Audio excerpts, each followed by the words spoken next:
Otros software requieren aprobación explícita del Comité de Fair Play de la FIDE. La mayoría de las plataformas procesan las partidas de una competición a través de sus procedimientos anti-cheating propios. Estos procedimientos no son oficiales en las competiciones de FIDE, solo que indican que se requiere una investigación adicional. Entonces, todos los datos de Fair Play que nos vaya a tirar cualquier otra plataforma o la plataforma que vamos a estar utilizando, lo que nos van a indicar son alertas de los jugadores para que los revisemos. De hecho, les voy a explicar un poco cómo podemos interpretar estas alertas en lo que sería Tornelo, que es la plataforma que más se está usando o la que se usa más, bueno, sí, acá en el país y en muchas competiciones, incluso de la FIDE. Bueno, los jugadores deben jugar con sus nombres reales. A la hora de inscribirse, todos los jugadores deben inscribirse con sus nombres reales. Continúa. Bueno, se puede requerir que los jugadores estén visibles mediante cámara, utilizando una plataforma de videoconferencia. Entre las rondas se pueden permitir que los jugadores apaguen sus cámaras. Bueno, las imágenes de la plataforma de videoconferencia pueden ser grabadas por el organizador. Debe asegurarse que solo el árbitro principal, el panel de expertos, si lo hubiere, y los miembros del Comité de Ética y Disciplina y la Comisión de Fair Play de la FIDE puedan acceder a dicha grabación si fuese necesario, y que la grabación será borrada en un año después del anuncio oficial de los resultados, a menos que la Comisión de Fair Play o la Comisión de Ética y Disciplina hayan abierto antes un procedimiento contra jugadores de dicha competición. Se puede requerir que los jugadores que muestren su entorno y administrador de tareas de su computadora, y esto puede ser solicitado en cualquier momento. Esto, bueno, acá es importante que lo conozcan, ¿verdad? Aquí en FIDE ya nos deja los árbitros, aquí está textualmente, que podemos pedir una revisión de entorno, es decir, el ambiente del jugador o administrador de tareas en cualquier momento. Muchos jugadores no les gusta que se le interrumpa la partida, pero esto es necesario para estar revisando todo lo que serían los controles de fair play. El árbitro puede indicar a los jugadores que compartan su pantalla y que deshabiliten el chat durante la partida. Esto más que nada en plataformas donde hay un chat en vivo. Entonces, como en chess.com, ahí se le pide a los jugadores que deshabiliten el chat. El organizador debe asegurarse que se haya recibido el asesoramiento legal adecuado sobre privacidad y protección infantil antes de solicitarlo en las regulaciones de competición. Otras competiciones deben ser conducidas de acuerdo con los principios mencionados y o políticas de fair play online de las federaciones nacionales. En caso de que una competición sea conducida en una plataforma que aplique sus propias políticas de fair play, los jugadores deben ser advertidos que los árbitros no pueden intervenir en decisiones tomadas en la plataforma. Otra vez pongo el ejemplo de chess.com. Esta plataforma banea a los jugadores automáticamente y bueno, acá no hay nada que pueda hacer con los controles propios de la plataforma. Bueno, los árbitros deben estar familiarizados con los procedimientos de las plataformas para tratar con asuntos de lo que serían las trampas o el cheating, para marcar o cerrar cuentas y para tratar con apelaciones. En caso de que los resultados oficiales sean determinados por el árbitro principal en vez de la plataforma, las regulaciones de la competición deberán especificar si los puntos obtenidos por jugadores posteriores excluidos o descalificados se otorgarán a sus oponentes o no. Esto, bueno, aquí en las bases, de hecho, de casi de todos los torneos, ahí se puede ver que especifica las sanciones. En este caso, qué va a pasar con el jugador y los puntos. Los premios no deberán ser entregados a los jugadores hasta que los chequeos de fair play llevados a cabo por la plataforma y con la herramienta de screening, de escaneo de partidas de FIDE hayan terminado. En algunas competiciones, particularmente competiciones oficiales de FIDE, las regulaciones de la competición pueden especificar descalificación y que sean impuestas otras sanciones sin una confirmación que se haya probado cheating. En tal caso, las sanciones no se extenderían al juego presencial en ausencia de más evidencias. Bueno, las regulaciones de la competición pueden estipular que la decisión del árbitro principal o la de un panel de expertos designados para tal propósito, para el fair play, en la pérdida de la partida o la exclusión de la competición por sospechas de cheating es final. Sin embargo, esto no es sin prejuicio del derecho del interesado a apelar si se le imponen sanciones más amplias.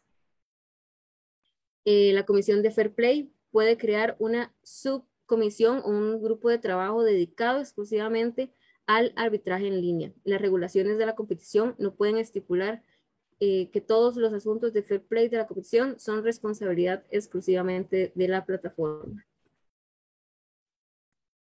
Bueno, ahora vamos con el B, el punto B de este apéndice, que son las infracciones de cheating. Bueno, conceptualmente, el cheating, aquí inicialmente nos van a explicar lo que sería el concepto de cheating en el ajedrez en línea. Primero, se define como cualquier comportamiento de un jugador que un jugador utilice para obtener una ventaja sobre su compañero o lograr un objetivo de una partida online si, de acuerdo con las reglas de juego, la ventaja o el objetivo es aquel que no debería alcanzarse. Específicamente, el cheating entonces va a significar el uso deliberado de una disposición, de dispositivos electrónicos u otras fuentes de información o consejo durante una partida. O bien también la manipulación de competiciones de ajedrez, lo cual significa un acuerdo intencional, acto u omisión dirigido a una alteración indebida del resultado o del curso de una competición de ajedrez, con el fin de eliminar toda o parte de la naturaleza impredecible de la competición de ajedrez antes mencionada, con el fin de obtener una ventaja indebida para sí mismo o para otros. Pero aquí tenemos dos razones del cheating: el utilizar ayuda externa o una manipulación de la competición habiendo un acuerdo en los resultados en general, ¿verdad? Y bueno, la manipulación de las competiciones de ajedrez incluye, pero no se limita a la manipulación de resultados bajo rendimiento deliberado, arreglo de tablas, fraude de rating y participación deliberada en competiciones o partidas ficticias. Las infracciones relacionadas con el cheating específicas del ajedrez en línea son la piratería, y el robo de identidad. Es decir, que cuando alguien juega por un jugador, ¿ok? Entonces aquí también es otra parte del cheating. Por eso es importante que los jugadores estén en una llamada de Zoom donde compartan la pantalla y podamos ver que es el jugador el que está realizando sus jugadas y no que es alguien en el nombre de él, ¿verdad? Bueno, las formas en las que las infracciones de este tipo son tratadas son análogas al tratamiento de delitos de cheating, incluyendo la aplicación de las medidas disciplinarias internas de FIDE. La evidencia estadística puede conducir a asumir que se ha cometido una infracción de cheating, a menos que el jugador pueda probar en el balance de probabilidades que está jugando honestamente. El punto C van a ser las cargas y estándares de la prueba. Bueno, la Comisión de Fair Play tendrá la carga de establecer si sucedió una infracción de cheating online. El estándar de la prueba será si el Comité de Fair Play ha establecido una infracción de cheating online para satisfacción suficiente del tribunal, teniendo en cuenta la seriedad de la acusación que se hace. Este estándar de la prueba es en todos los casos mayor que un mero balance de probabilidades, pero menor que la prueba más allá de la duda razonable. El artículo B pertenece inalterado. B.4, perdón. Cuando estas reglas de fair play pongan la carga de la prueba sobre el jugador u otra persona acusada de haber cometido una supuesta infracción de cheating online, puede refutar una presunción o establecer hechos o circunstancias específicas del estándar de la prueba. Será según un balance de probabilidad. Luego seguimos con el punto D. Acá esas son las acusaciones falsas. Eso, bueno, es importante tenerlo en cuenta porque se presta mucho para que los jugadores hagan acusaciones, incluso públicas, o sin bases o evidencias, ¿verdad? Entonces acá es de que tendría que conocerlo para poder tener, bueno, una, para ser conscientes y tener un buen criterio. Bueno, entonces, las acusaciones falsas son un abuso deliberado de expresión. Las acusaciones falsas en ajedrez, como en cualquier otra área, pueden dañar la reputación. El derecho de la protección de la reputación está protegido como parte del derecho al respeto de la vida privada. Al decidir si una acusación es manifiestamente infundada y por lo tanto puede ser considerada como abuso deliberado de la expresión, los siguientes criterios se toman en cuenta: la suficiencia de la base de los hechos de la acusación, el nivel de la competición, el título y el rating del jugador presunto de cheating online, el resultado final del jugador en la competición en cuestión, la forma y la escala de difusión de la acusación, redes sociales, entrevista pública, entrada de blog, etc. Los criterios no son exhaustivos. Aquí tengan en cuenta que es mejor evitar cualquier acusación pública de un jugador. Muchas veces las bases lo traen, que no se permiten las acusaciones públicas. Ha pasado, ¿verdad? Tenemos jugadores que llaman al chat y directamente acusan a otro. Entonces, acá, bueno, hay que tomar esto en cuenta. Bueno, las acusaciones falsas en ajedrez online son tratadas mutatis mutantis como en ajedrez presencial, es decir, cambiando lo que se deba cambiar. Luego tenemos el punto E, son las sanciones. Bueno, las sanciones impuestas por infracciones de cheating online pueden ser extendidas al ajedrez presencial. Una sanción especificada en el Código de Ética de FIDE como suspensión de 1 año puede ser reducida a 6 meses para ajedrez presencial. Otros aspectos de las sanciones se aplican mutatis mutantis al ajedrez en línea, como si fueran aplicadas al ajedrez presencial: la del jugador, la frecuencia y la naturaleza de la ofensa, la naturaleza de la competición y otras circunstancias son tomadas en cuenta. Luego el punto G serían las denuncias e investigaciones. Bueno, activando una investigación, las investigaciones pueden ser iniciadas basadas en una denuncia post-competición. Las investigaciones pueden ser activadas por un informe del árbitro principal de una competición, una iniciativa de la Comisión de Fair Play, una solicitud de la Comisión de Ética y Disciplina o cualquier otro organismo de FIDE autorizado por los estatutos. Las denuncias. Bueno, el derecho de denuncia corresponde a los participantes, jugadores, capitanes y oficiales de la competición concernientes con un número de FIDE ID. El plazo para protestas es de 24 horas luego de haber finalizado la última ronda. Todas las denuncias deben ser enviadas por escrito directamente a la Comisión de Fair Play a través de la oficina de FIDE. El denunciante proporcionará toda la información requerida al formulario de denuncias y debe detallar las razones por las que está realizando la denuncia, enumerando todas las funciones disponibles al momento de la presentación. Acá tomen en cuenta que también mucho es dirigido en torneos FIDE, pero igual todo se va a aplicar, ¿verdad?, para ajedrez en línea. No se van a aceptar denuncias orales o informales. Que esto tengan mucho eso presente, ¿verdad? No se van a aceptar denuncias orales o informales. Todas las denuncias enumeran todos los fundamentos disponibles al momento de la presentación. Todas las denuncias basadas exclusivamente en el supuesto de que una persona está jugando más fuerte de lo esperado de acuerdo a su rating no serán consideradas. La Comisión de Fair Play puede iniciar una investigación basada en cualquier información que pueda llegar a su conocimiento en relación a un posible incidente de cheating, incluyendo acusaciones falsas. Toda la información sobre denuncias e investigaciones permanecerá confidencial hasta que la investigación de la Comisión de Fair Play finalice en caso de incumplimiento de los requerimientos de confidencialidad por los denunciantes o por el árbitro principal o cualquier persona con conocimiento de la denuncia o de la investigación antes de que la investigación finalice. La Comisión de Fair Play puede remitir a todos los infractores a la Comisión de Ética y Disciplina. Entonces, es importante recordar que todas las denuncias e investigaciones se van a mantener de forma confidencial hasta que se llegue a una conclusión.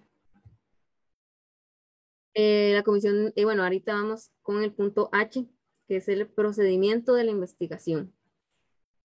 La Comisión de Fair Play tiene derecho a realizar investigaciones preliminares en relación a un presunto o posible caso de violación relacionado con el cheating online.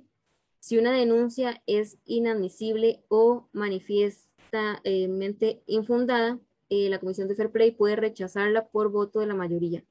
Un miembro de la Comisión de Fair Play, una persona investigadora, nominada por el presidente de la Comisión de Fair Play, basada en un sistema de rotación, será la designada para una investigación, para investigar la denuncia. Esa persona es un órgano independiente y no está sujeta a infracciones de ninguna otra parte, a instrucciones, perdón.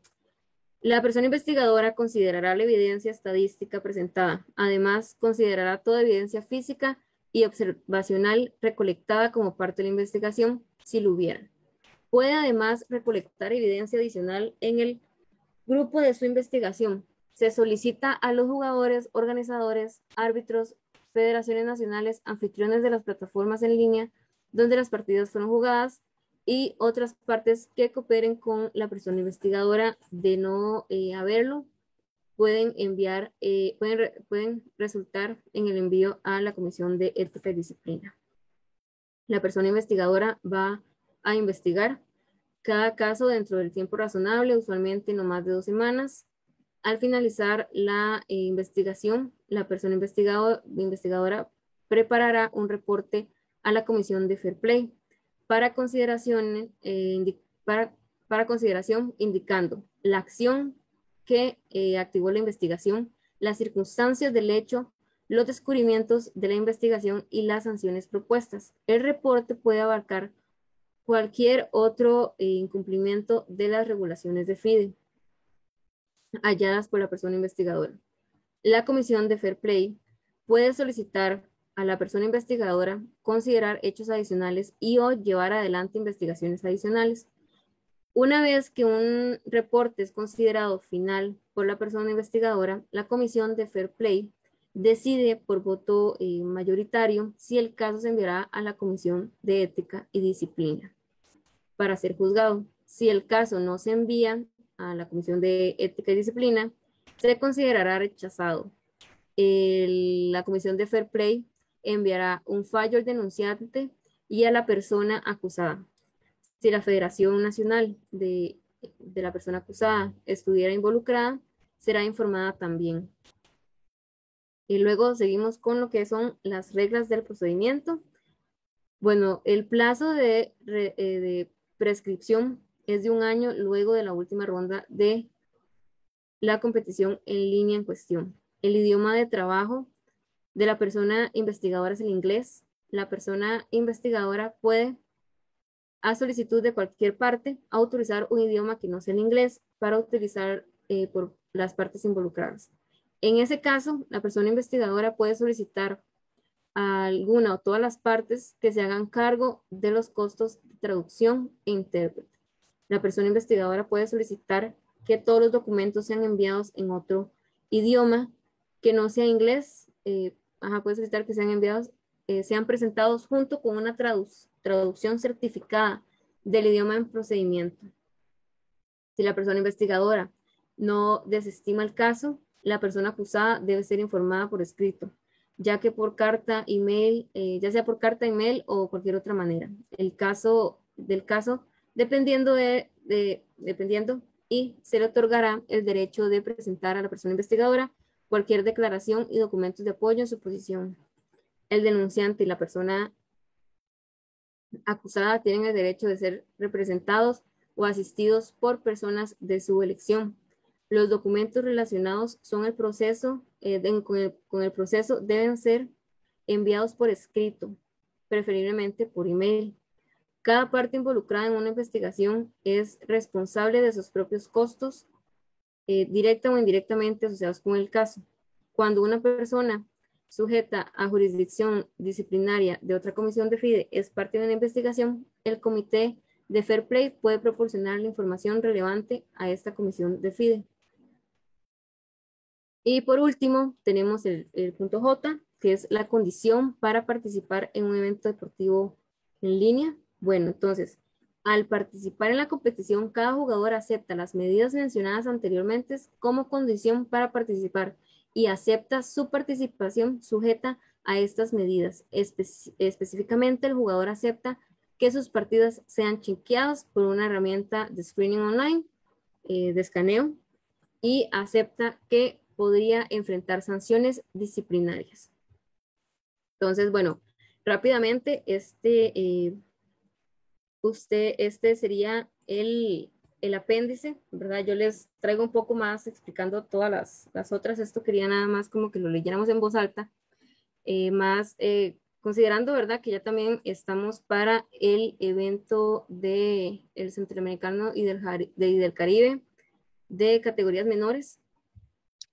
Entonces, acá, ¿verdad? Esto es importante. Y yo les traigo también ya unas dispositivas, no tanto de lectura, sino para que revisemos. Entonces, bueno, igual que en la presentación de Zoom, voy a hacer pequeñas pausas por si tienen algunas dudas. Entonces, bueno, igual, ¿verdad? Aspectos técnicos, pero voy a estar haciendo pausas. Primero, les traigo, bueno, la aplicación del Fair Play. Acá cosas que es importante tener en mente, ¿verdad? En el torneo. Primero, la decisión final sobre la acción a tomar contra algún jugador recae en el árbitro principal, o en inglés, Chief Arbiter. Incluso si la plataforma ha baneado a un jugador, ¿verdad? Estas plataformas, como ya dije antes, como chess.com, que banean, ¿verdad? A los jugadores y ya no pueden volver a ingresar con esa cuenta, han sido como expulsados. Bueno, igual, si es así, si es por un baneo de la plataforma, sigue siendo parte de los deberes de el árbitro principal, el árbitro en jefe, en considerar si requiere más acciones. Ya ahí, cuando hay un baneo, se va y se revisa las partidas, se hacen los chequeos y si el árbitro considera que se van a haber más acciones, es él el que termina con esta decisión. Luego, bueno, cuando un jugador es declarado culpable de estar haciendo trampa, normalmente debería ser expulsado del torneo. Entonces, lo que generalmente va a pasar es que el jugador va a ser expulsado. Y si las regulaciones del torneo no especifican qué sucede con los resultados de los juegos anteriores, con los que el resultado con todos los rivales que ha tenido, entonces será el árbitro principal el que decidirá qué va a pasar con estos resultados. En caso de que, bueno, las regulaciones del torneo no lo especifiquen. Y normalmente se le va a permitir al jugador que pueda apelar la decisión de juego limpio. Esto va a ser complicado si se trata de una exclusión de la plataforma, ya que es posible que el árbitro principal no pueda hacer nada al respecto. Bueno, si se tomó la decisión, se expulsó del torneo al jugador y hay un reclamo y el reclamo del jugador procede. Si es en una de estas plataformas como chess.com, en donde la plataforma es la que te banea, hay que tener en cuenta que el árbitro ahí no va a poder tener no va a poder hacer nada para volver a reintegrarlo porque ya es una decisión de la plataforma. Entonces, es importante saber qué es lo que qué plataforma vamos a utilizar y cuáles son sus reglas de fair play.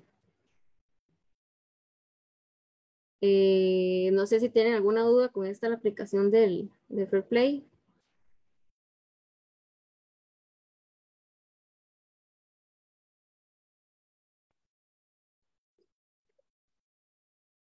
Bueno, si no sigamos, seguimos con lo que son las acusaciones. Pero todas las acusaciones o quejas deben llegar al árbitro principal. ¿Okay? Entonces, cada acusación que haga un jugador debe de llegar al árbitro principal.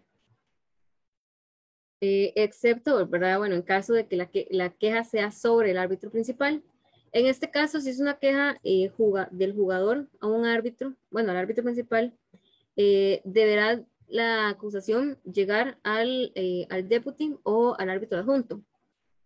De no haber, entonces se va a buscar al director del torneo o los organizadores.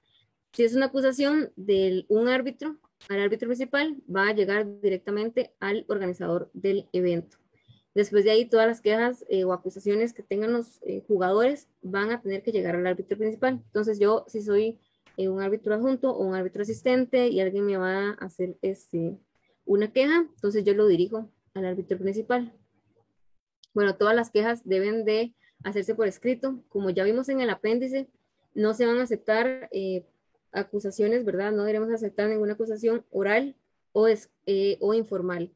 Todas deben de ser escritas. Esto debería aplicarse incluso si existe un formulario, si no existe un formulario oficial. Entonces, bueno, si hay formularios de, de anti-cheating, ¿verdad? Si un jugador hace una acusación hacia otro, pero si no, entonces el jugador debe hacer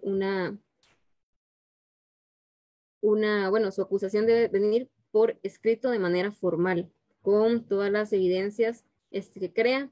Ya sabemos que hay todo una sección en el apéndice de lo que son las acusaciones falsas. Entonces, por eso es que deben venir por escrito y con todas las evidencias que crean pertinente el denunciante. Entonces, bueno, también va a significar que normalmente solo se van a investigar todas las denuncias que vengan de manera escrita y formales. No se van normalmente, ¿verdad? No se van a investigar todas las denuncias que sean informales o de forma oral. No es que necesariamente no se van a hacer, sino es que las oficiales son las que van a venir escritas de manera formal. Bueno, si la investigación descubre otros asuntos de interés, es posible que se desee considerarlos. En el caso de que yo esté haciendo una investigación y en el camino descubro o tengo sospechas de algún otro jugador o algún otro asunto, ¿verdad? Estos los puedo yo considerar. Sin embargo, no se debe esperar que esto ocupe un nuevo cargo en el denunciante. No van a venir ligadas a la acusación ya hecha, sino que van a venir por aparte. Deberían haber sido en una queja original, aparte de la queja original, o una nueva queja, si se corresponde. Entonces, todos los asuntos de interés que encontremos van a venir aparte de la queja del denunciante. No sé si tienen ahí alguna duda con respecto a lo que son las acusaciones. Bueno, entonces sigamos. Vamos a seguir con una lista de verificación del proceso de una acusación. Entonces es importante saber cómo el proceso que debemos recopilar para no saltarnos ninguna parte. Bueno, primero se presenta la acusación. Después de aquí, digamos, si alguien llega y nos dice, yo quiero hacer una acusación, quiero hacer eh, para tal jugador, entonces le debemos de pedir la acusación por escrito. Como ya hemos dicho, ¿verdad? Tiene que venir por escrita. Entonces, la obtenemos por escrito. En el momento que la tengamos, le indicamos a la persona que presenta la acusación que no divulgue la información. Como también vimos en el apéndice, de verdad, no se puede divulgar. Una vez que está puesta la denuncia, se debe mantener de manera confidencial. Eh, y solo las personas que van a estar involucradas en la investigación deben de conocer esto. pero no se debe divulgar. Luego se va a investigar la acusación. Si se requieren entrevistas a testigos, hay que mantener las preguntas generales, al menos inicialmente. Es decir, que digamos, yo no le voy a preguntar, tengo mi árbitro asistente que estuvo en esa llamada o estuvo en esa sede, si fuera un híbrido. Igual eso se mantendría para lo que son torneos presenciales, más que nada como ese lineamiento, pero digamos, hablando de lo que es arbitraje en línea con supervisión y híbrido, entonces si yo le voy a preguntar al árbitro que estuvo ahí, no le voy a preguntar directamente al jugador A, ¿viste que hizo algo extraño? No, si no lo va a mantener más general. ¿Notaste algo extraño en la ronda? Al final del día le puedo preguntar, ¿notaste algo sospechoso hoy? Preguntas generales, igual si es algún jugador, algún rival de la persona que está acusada, para evitar poner palabras en los testimonios que vayan a dar pues las personas entrevistadas. Entonces aquí hay que mantener las preguntas generales. Por lo menos inicialmente vamos a mantener todo general para no poner ideas y tener la información más de manera como más correcta, ¿verdad? Si un árbitro notó algo, si un árbitro no notó algo, si un jugador piensa que algo extraño está pasando o no. Luego de hacer toda la investigación, tomar testimonios si se requiere, se va a tomar una decisión. Luego de esto se va a informar a ambas partes del proceso de apelaciones y se va a informar a los órganos apropiados, ya sea que va a ser una queja, bueno, que se hay que informar a FIDE o que hay que informar a la Federación Nacional de cualquier veredicto de culposidad. Aquí yo luego les voy a explicar como las medidas que vamos a estar tomando para revisar todos los controles de Fair Play. ¿Alguna duda con respecto al proceso? Sí, yo tengo unas consultitas. Sí. ¿Cuánto es la duración, el tiempo prudente que debe presentar digamos, la persona, la contraparte de la defensa, digamos? ¿Cuánto es el proceso que se lleva el comité para decidir si está o no faltando a lo que hizo, ¿verdad? ¿Cuál es el tiempo prudente? Si esta persona, si se da lo que es la culpabilidad, es sancionado, ¿hay sanciones mayores o solamente se le confirma lo de la suspensión en el torneo que estuvo? ¿Y cómo se trata también cuando es un menor de edad? Ok, bueno, yo luego les voy como a detallar toda la investigación que nosotros hacemos, la investigación de Fair Play y más cuando tenemos a alguien bajo sospecha, incluso si hay alguna acusación, ¿verdad? En el caso de que la haya, puede ser que nosotros levantemos la sospecha de alguien. Va a tomar entre 1 o 2 semanas, básicamente como dice el apéndice del tiempo que se va a tomar la persona investigadora. Entonces, ese es como el tiempo que se toma para tomar todos estos detalles. Depende mucho de la naturaleza del torneo, del nivel de competición eh, que tenga esto. Hay sanciones, ¿verdad? Ahí podemos ver que en el apéndice que hay, bueno, las sanciones se pueden trasladar incluso a lo que son el ajedrez presencial. Entonces, esto va a depender mucho de los elementos que hablaba el apéndice, la edad del jugador, la naturaleza de la ofensa, la, el nivel de competición. Estos van a ver mucho influidos en esta toma de decisión. Acá por lo general, bueno, también hay un comité disciplinario, entonces el árbitro principal va a tomar la decisión basado en toda la investigación, todos estos controles de todas las medidas de fair play, va a tomar la decisión si hay un árbitro de fair play o, bueno, el panel de fair play, ellos también van a formar parte de la investigación.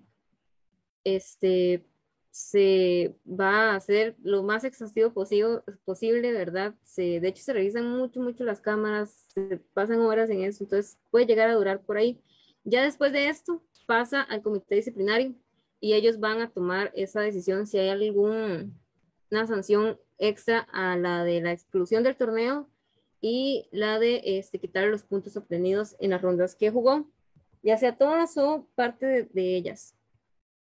Ya que en lo que sería ya las sanciones extras, hay muchas, digamos, en los torneos de la FIDE, pueden haber sanciones de un año, pueden haber sanciones mucho más grandes. Hace poco se jugó un torneo que fue el torneo de cadetes del U8 al U18.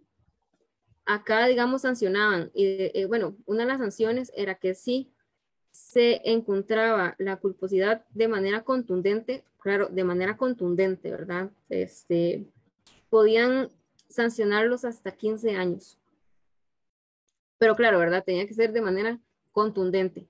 Generalmente aquí en línea y por eso en el apéndice van a encontrar mucho de que se puede sacar a alguien por algunas, excluirlos por ciertos procesos o ciertas decisiones, ya sea del screening, de todas estas cosas, ¿verdad? Sin ser una manera acá, pero que las sanciones no vayan tan largo debido a que es en línea o que las sanciones se mantengan en línea o que se reduzcan estas sanciones, pero todo va a depender del nivel de competición de la competición del torneo, eh, y del nivel de la ofensa, ¿verdad? Ahí va a estar, eh, ahí dependiendo. Igual ya las decisiones de que se vayan a dar sanciones extras ya serían con el comité disciplinario. Ya directamente el árbitro acá en el torneo lo va a excluir, quitar los puntos, son las dos cosas que pueden hacer, y mandar el expediente al comité para que ellos decidan una sanción más grande. Ellos se ve. ¿Sí? Yo me imagino, bueno, yo no estoy claro en cuántos casos de estos habrá, pero cuando hablas de infracciones, yo me puedo imaginar un chiquito tal vez contundente sería el papá atrás soplándole, o también me podría imaginar un muchacho con un software eh, que, que, que le sople las jugadas, pero se ven muchos casos de estos en los torneos. Eh, en un porcentaje no es tanto, porcentualmente no es tanto, pero sí pasan. Sí pasan, hay torneos en FIDE que ha, de hecho, expulsado toda una delegación, ha expulsado jugadores de alto nivel, eh, pero sí pasa, digamos, por eso nosotros tenemos todos una serie de controles. Nos hemos a veces reunido entre árbitros a ver, digamos, cuáles son los tipos de anti-cheating, ¿verdad? Que pueden haber. Como dijiste, pueden venir personas a soplar jugadas, puede un jugador tener un bot en la computadora. Aquí por eso tenemos por eso es que comparten pantalla. Yo los voy a explicar cómo detectarlos y todo, pero igual, digamos, se comparte la pantalla, el administrador de tareas ayuda a identificar si hay alguna aplicación en segundo plano que nos está ayudando. Las segundas cámaras en línea con supervisión son son, bueno, o sea, es difícil ponerlas y pedirlas, ¿verdad? Pero ayudan mucho a los árbitros a tener un mayor control y que los jugadores, ellos puedan tener un poco más de defensa a la hora de estar diciendo, si, por ejemplo, yo en supervisión en línea, con solo la computadora y voy a ver a algún lado, yo ahí estoy viendo. Ustedes no saben que esto es lo que yo estoy viendo, pero si yo tengo una cámara detrás acá mío, pero no tan detrás porque si no tapo todo, van a estar viendo que yo lo que tengo acá es una botella que ni siquiera tiene nada. Entonces, las segundas cámaras ayudan. Es complicado a veces ponerlas en cierto tipo de torneos debido a que pues no es accesible para todos contar con Sí, es tantos un costo, es dispositivos. un costo. Ajá. Entonces, ahí se tiene, pero entonces si no se tiene eso, pedimos revisiones de entorno. Las revisiones de entorno, entonces el jugador tiene que levantar ya sea su laptop o su cámara web y enseñar todo, ¿verdad? En el caso de que nosotros tengamos una sospecha de que el jugador está viendo mucho para un lado. También hay que tener ciertas consideraciones con los dispositivos que se van a usar y que vamos a permitir usar en el torneo, porque generalmente nadie tiene una cámara, pero todo el mundo tiene un teléfono. Pero si usamos un teléfono, entonces no puedes, el jugador poder ver lo que es la pantalla. Tiene que ser la cámara frontal. Yo les voy a explicar como los controles que llevamos, incluso las bitácoras que mantienen los árbitros. En las partidas híbridas, como ahí generalmente hay que tener una cámara que esté grabando panorámicamente y así vemos todos, más la supervisión del árbitro que va a pasar y va a hacer chequeos, va a ver a los jugadores que estén jugando ahí, que no tengan que no estén cambiando de pantallas, etcétera. Y también vamos a tener todo lo que son los chequeos de las partidas, tanto de las plataformas, de la plataforma que son alertas, y vamos a luego revisar partida por partida, las metemos, las escaneamos o las vemos con un módulo, se revisan grabaciones, se revisan todas las bitácoras de los árbitros, se van a revisar todo esto después y durante. Los árbitros son cruciales que estén viendo y siguiendo a todos los jugadores eh, momento para llevar un mejor control. Si hay un árbitro que no está haciendo su trabajo, pues posiblemente alguien le va a pasar por encima. Si hay un árbitro que está en la llamada, pero solo está viendo el celular, pues es un árbitro que no se va a dar cuenta de lo que está pasando. Entonces, que los árbitros estén muy pendientes de lo que esté pasando, ya sea en una sede o en su llamada, es crucial. Y las grabaciones de todas las llamadas para revisarlas.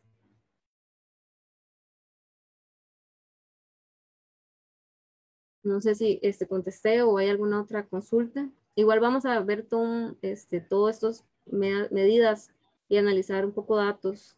Está bien, gracias, gracias. Pues, Una consultita, sí, no sé si lo hacen ustedes. Digamos, antes de los torneos por comité, no sé, digamos, en este caso con nosotros, digamos, Stanley se reúne con nosotros, que es el encargado de ajedrez en Curridabat, y nos da una charla previa, una reunión padres y atletas, ¿verdad? Y nos informa de este tipo de situaciones. Y es que yo considero que a uno es importante como padre porque tengo uno de 8 años y uno de 14 que participan y el de 8 años es importante y que él sepa ciertas cosas. A veces cuando le dice el árbitro, a veces me dice mi chiquillo de 8, es que yo no le entendía al árbitro, sí, pero ya uno después como padre le transmite de una forma más sencilla. No, no debes hacer esto porque puede pasar esto. Ya, porque a veces algo técnico ellos ya están muy pequeñitos y no lo comprenden, ¿verdad? Entonces yo siento que sí es importante que los comités refuercen a todos los atletas a recordarles este tipo de situaciones para que ellos estén prevenidos, ¿verdad? Porque nadie puede decir que ignora esto, y desde el momento en que aceptas estar en el torneo, aceptar todas las disposiciones que hay. Y yo considero que es algo muy importante y que a nosotros nos ha ayudado mucho al transmitirle a nuestros hijos todas esas cosas, ¿verdad? Que son sanciones y que tal vez ellos inocentemente las hacen y que no se deben de hacer, y educarlos desde ya para que cuando vayan creciendo y vayan con esos lineamientos, ¿verdad? sí, correcto. Eso es súper importante, ¿verdad? Llegar y que todos los jugadores sean conscientes que ahí hay árbitros que están revisando constantemente las partidas, las llamadas posteriormente y que pueden haber sanciones, como dice usted. Entre más, tal vez entre más chicos, menos miden que hay este tipo de sanciones para los jugadores, ¿verdad? Entonces, sí es muy importante que se esté aclarando y que los árbitros también sean capaces de transmitir esto a los jugadores. A veces a veces igual se entiende que son llamadas muy grandes y entre más chicos menos concentración tienen. Entonces ahí hay ciertas cosas que uno puede jugar con ellos en el sentido para repasar todas las reglas de Fair Play. Yo generalmente cuando tengo una llamada con chicos menores, hay algunas ocasiones, como tienen que estar tanto tiempo antes, entonces trato de hacer como un tipo más juego, ¿verdad? No simplemente llegar y decirles, tienen que tener la cámara encendida, el audio encendido, sino que ellos me contesten. Decirles, entonces, ¿qué es lo que tiene que estar el audio? Es en todo momento, entonces que ellos me respondan. Tiene que estar encendido. Toda la ronda, solo un ratito, toda la ronda, para que se vayan quedando con esto en la cabeza. Pero sí me parece, como usted dice, muy importante que ellos conozcan que hay sanciones si se llega a ver, ¿verdad?, que hay algún tipo de trampa. ¿Alguna otra pregunta o seguimos con la presentación? Yo iba a hacer una pregunta. Con eso me queda impresionado porque hasta personas ya de alto rango, digamos, hasta que dan con acusaciones, ¿verdad? Digamos, ustedes, no sé si pueden pasar, es que es diferente la pregunta, ¿verdad? Pero tiene relación. Este, ustedes con las leyes de ajedrez o libro de artículos, ustedes pueden pasar eso para saber más a fondo sobre todo esto de acusación. No sé si me entiendes, José.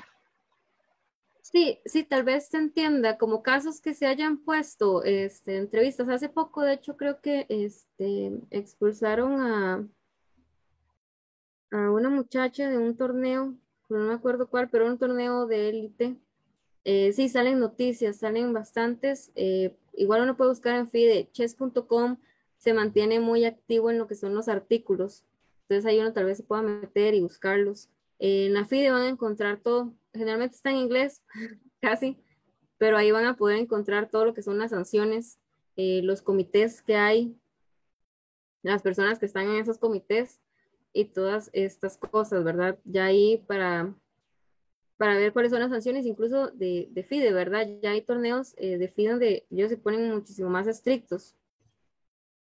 Pero sí, digamos, eso se podría pasar. Igual ahí se pueden buscar, como te digo, chess.com se mantiene muy activo en lo que son redacción de artículos. De hecho, hace poco la Olimpiada fue ahí en chess.com. Ok. Muy buenas tardes, una consulta. Sí, ¿Es permitido que parientes o familiares de atletas sean árbitros en la misma eliminatoria? eso, bueno, generalmente no, incluso en arbitraje presencial, ¿verdad? Hay como restricciones para evitar esas cosas, pero en países tan pequeños como lo es Costa Rica, es muy difícil mantener ese tipo de situaciones. Se evita, por lo general, si yo estoy arbitrando un torneo y bueno, está mi hija ahí, entonces lo que se hace es que usted le puede arbitrar a los demás y solo a ella no, y que haya otro árbitro que le arbitre a esa persona, por lo general, porque Costa Rica es muy, muy pequeño para poder tener una capacidad de árbitros y estarlos rotando en ese sentido, y muchos tenemos familia, ¿verdad? Aquí en ajedrez, bastante familia. Eh, entonces es bastante complicado en ese sentido. Países como España, Estados Unidos, es más fácil, de Rusia, pero siempre se trata como de que esa persona le arbitre a los demás, excepto a él, a ese mismo, y si hay categorías, entonces enviarlo a categorías donde no tengan algún familiar. No es que todo para evitar que un contrincante vaya con ella, ¿verdad? Como él, Sí, digamos, para eso en se un hace, futuro. sí, porque no Ujú. es como que nosotros estemos diciendo que ya por tener a alguien ahí van a hacer trampa, sino es para evitar Sí, cualquier tipo pero de como todo, situación sí, sí. que se Como presente. todo se puede dar, como hay personas honestas, como hay personas que no son, y para evitar mejor, ¿verdad? Exactamente, exactamente, es para evitar cualquier tipo de situación. Keylor, tiene la mano levantada. Y bueno, al compañero que está preguntando, le voy a contar por mi experiencia. Mi hijo jugó ajedrez mucho tiempo y a mí me ha tocado arbitrar en torneos donde él ha participado y de una manera muy honesta cuando hacen las divisiones. Yo llegué, no sé si con Jochebed me sucedió una vez, creo que con Urbina también. Yo le dije, en esa sección está mi hijo, si me hace el favor me asigna a otra sección. Y en algún momento que han levantado la mano para pedir ayuda de un árbitro, yo mismo le he dicho a otro compañero, me atiende esa mesa, por favor, porque uno debe tratar de ser 100% imparcial. Y como decía yo, Chevet, aquí en Costa Rica, el mundo del ajedrez es tan pequeño que todos somos o profesores o amigos o mínimo del mismo comité de deportes de alguien. Y entonces hay que cuidarse y no solo aparentar la honestidad, sino llevarla a cabo totalmente. Si fuera un país más grande, creo que el problema no sería tanto. Sí, exactamente, como dice Keylor.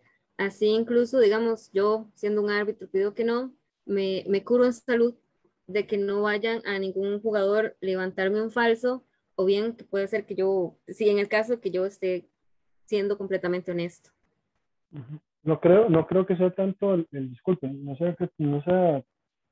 creo que sea tanto el tamaño del país, sino la cantidad de aficionados al deporte, o que jale un poco más de gente, me imagino, para que haya gente que le interese ser árbitro, ser deportista.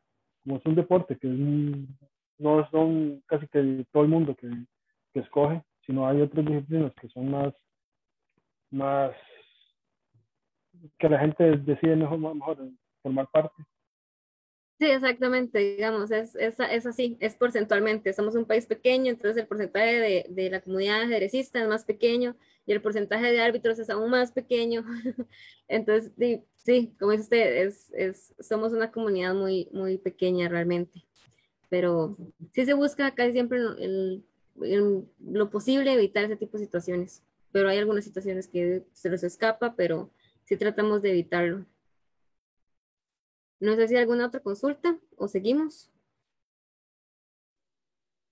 José, Sí.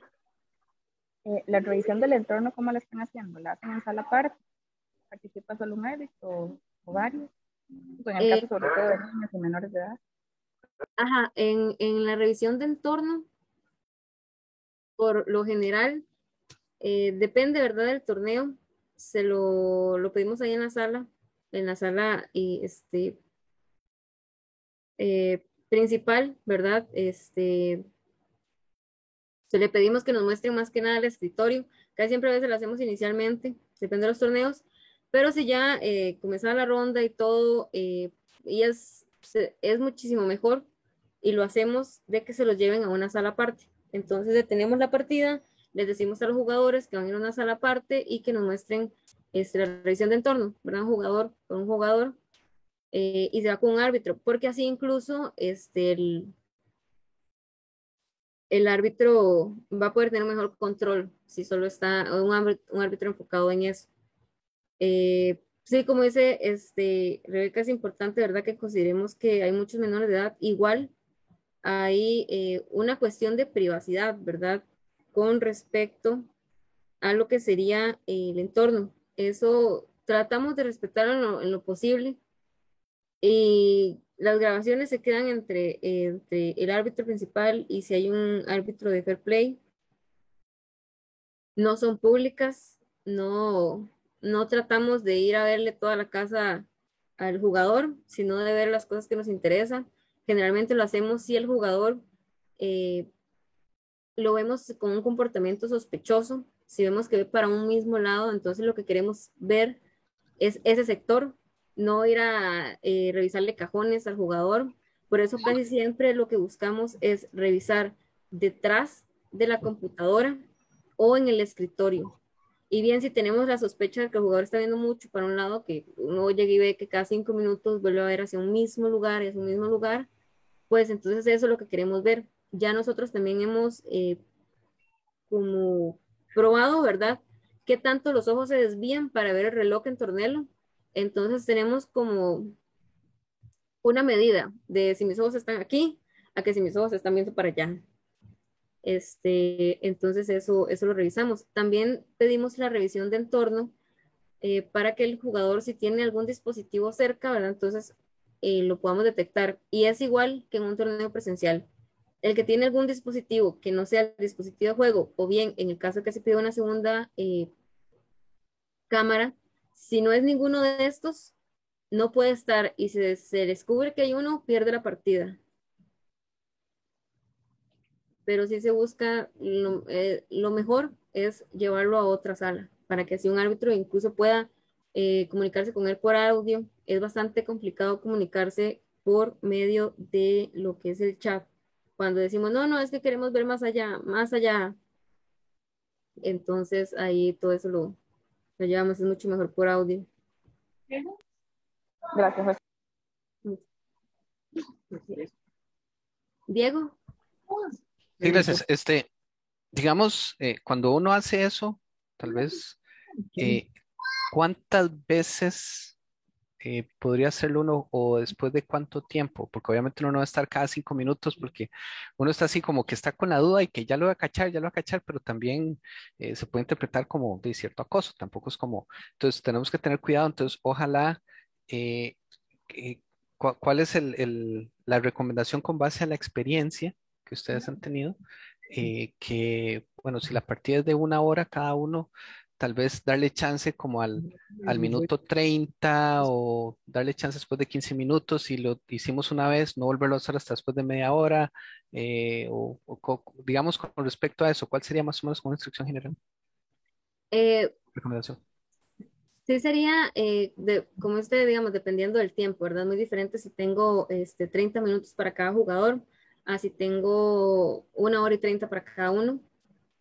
En ese transcurso hay que evitar, ¿verdad? Como un acoso al jugador de que a cada rato le estemos interrumpiendo la partida y se lo estemos interrumpiendo y al final se pueda venir hacia nosotros, en donde pues el jugador nos va a decir que nosotros lo estuvimos distrayendo. No hay un número como tal, se puede hacer en cualquier momento en la partida. Yo no haría más de 2, pediría, digamos, una buena revisión de entorno para ver al jugador y luego monitorearlo, porque si el jugador, que hay veces que pasa, ¿verdad? Uno quiere ver como ese sector y el jugador apenas se mueve la computadora y dice, ya, entonces es como no, todavía no, muévala para allá. Entonces, si no hay nada ahí, pues entonces ya sabemos que no hay nada ahí y seguimos el movimiento del jugador. Si el jugador en ese momento, digamos, lo perdimos de la cámara, puede ser que llegó y puso algo. Puede ser que llegó y quitó algo. Entonces, yo creo que si tenemos al jugador en la mira de la cámara y el lugar que queríamos revisar ya lo vimos, podemos estar un poco más seguros. Un poco más seguros, ¿verdad? No es que bajemos, pero la cuestión siempre sería, yo creo que ya una tercera revisión de entorno sería bastante y ya una cuarta ya sería mucho, más que la mayoría de partidas se juegan a 30 minutos más 30, 2 horas para toda la partida. Y bueno, tratar de evitar llegar a posiciones en donde vamos a detener al jugador que tal vez tenía 1 minuto en el reloj, 2 minutos en el reloj, que está estresado, viendo a ver cómo está haciendo y le detenemos la partida, le hacemos una revisión exhaustiva y entonces luego le hicimos perder toda la concentración y pierde por tiempo. Entonces hay que ser ahí asertivos, hay que tener como un buen criterio en el momento que lo vamos a hacer. Y sí, como dice Diego, evitar el acoso a un jugador. Entonces es mejor hacer una muy buena revisión de entorno y si tenemos más dudas, una segunda revisión en ese caso. Eso es como lo que yo recomendaría. Y más por el tiempo, que la mayoría del tiempo son 30 más 30. y esperaría por lo menos los movimientos iniciales, unos 15, 20 minutos que son de apertura. Depende mucho del torneo. Si están jugando más pequeños, los chicos más pequeños duran 15 minutos en su partida, 20 minutos en su partida, entonces ahí pues no va a dar mucho tiempo. Entonces ahí lo que hay que desarrollar es un buen sentido común respecto al momento que vamos a hacer las revisiones.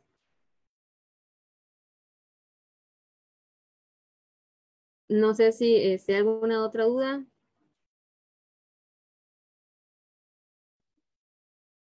Bueno, cualquier cosa ahí seguimos, vamos a seguir y ya ahí si hay alguna duda seguiremos.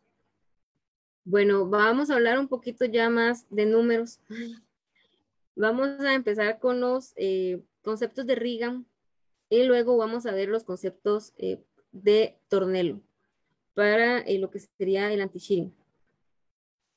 Tornello son la plataforma que vamos a usar, entonces es importante como conocerlos. Recuerden, esas son alertas para ir a revisar jugadores. La plataforma de Tornello no va a banear a ningún jugador. Esa va a ser nuestra elección si lo excluimos del torneo. Entonces, todos son alertas. Bueno, vamos a comenzar. Bueno, Regan, el doctor Regan Kenneth es un maestro internacional y experto en anti-cheating. Él diseñó un programa que puede ayudar a determinar si un jugador está jugando como un humano o como una computadora. Ahí les presento entonces al doctor Regan Kenneth. Él tiene, bueno, los conceptos que él maneja, las claves y conceptos para comprender un poco más estos, este programa que él usa. Bueno, primero está el Move Match. Esta es la coincidencia de una jugada con la primera línea del motor de análisis, es decir, con la primera del módulo, podríamos decirlo así. El ¿verdad? El Move Match es un porcentaje de coincidencia de movimientos. Entonces es el porcentaje de jugadas que un jugador eligió que van, que son las primeras del módulo. Entonces el porcentaje de coincidencia de movimientos con la primera del motor de análisis. Luego vamos a tener el Average Escalate Difference, que es la diferencia de escala promedio. Este es el error promedio por movimiento juzgado por una computadora. Pero se escala para que las diferencias en posiciones desiguales cuenten menos. Aquí la unidad que se usa es el peón en posiciones pares o en inglés que es pawns in even positions. Ok, entonces este es el porcentaje de error que un jugador va a tener en su jugada, ¿verdad? Entonces es el porcentaje de error. Esta medida es muy parecida, bueno, al centipeón lost, bueno, ajá, al centipeón, esta unidad, ¿verdad? Que esa de hecho la usa Tornello, el centipeón. Entonces esto es qué tan alejado está la jugada del jugador con respecto a la primera del módulo. Es el promedio de error. Luego vamos a tener el ROI, que es el Raw Outliner Index, o el índice de valores atípicos sin procesar. Este se compone de los índices del Move Match, del porcentaje del move Match y el Average Escalate Difference. Entonces este se va a componer de ambos. Luego, bueno, en el ROI, este se va a escalar de modo en que 50 es una expectativa para la calificación de 1. Y acá vamos a encontrar que si un jugador tiene un ROI de 40 a 60, va a ser completamente normal. Si un jugador llega a tener entre 60 y 70, sigue siendo normal en su mayoría, en su mayor parte, pero si hay alguna queja o alguna sospecha, hay que tomarlo en serio. Entonces aquí nos va a dar la primera alerta en el ROI. Y si un jugador tiene un ROI mayor a 70, significa que hay que darle un seguimiento más directo al jugador. Y bueno, se va a contactar con la Comisión de Juego Limpio para hacer más pruebas. Como les digo, son los conceptos que tiene Regan. Regan es un experto en lo que sería anti-cheating. Luego, bueno, vamos a ver los datos de Tornelo. Van a ver ciertas similitudes, tal vez como en los conceptos, con nombres diferentes, pero igual el aporte que hace Reagan es muchísimo más fuerte. Pero estos de Tornelo son los que nosotros vamos a estar viendo en el momento que tengamos el acceso, ¿verdad?, a una plataforma. Primero tenemos el centipeón loss o la pérdida de centipeón. El centipeón va a ser la unidad que se va a usar. El valor del centipeón es una centésima de la unidad del valor de un peón. Podríamos decir 1. Entonces es la centésima de 1. Esta pérdida de centipeón es el promedio de, bueno, del peón, del centipeón. Es lo que cambia en la posición con respecto al análisis del módulo desde la jugada, desde cada jugada. Es decir, qué tan alejada está mi jugada en relación a la jugada del módulo. Y entre más alejada esté mi jugada del módulo, más voy a perder en centipeones. Entonces, si está un poquito alejada, voy a perder un poquito de centipeón. Y si está muy alejada, tal vez si un jugador regala la dama, entonces ahí va a estar muy alejada y voy a tener una pérdida muchísimo más considerable de centipeón. Entonces, este es el promedio que va a hacer en las jugadas. ¿Qué tan alejada está mi jugada de la del módulo? Luego está el MM, el Move Match. Este sería igual el porcentaje de veces que un jugador ha elegido la jugada del módulo. Y luego vamos a tener el score.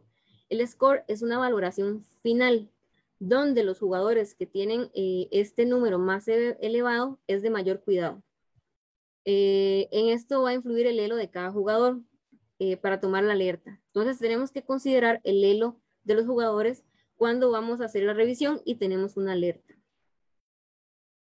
Aquí, bueno, les traje las consideraciones cuando, para poder ver el momento que un jugador es sospechoso. Bueno, un MM por encima de 60 se va a considerar sospechoso. Entonces, un MM por arriba de 60 lo vamos a tener que ir a investigar. Y entre más jugadas se hayan analizado, más certero va a ser el reporte. Tornelo me va a decir cuántas jugadas está analizando para el jugador en un total. Pero Tornelo no va a revisar todas las jugadas. No va a estar analizando los primeros movimientos. Es decir, no va a analizar ni E4, ni E5, ni todos estos primeros movimientos, no los va a analizar. Pero él me va a decir cuántas jugadas está analizando.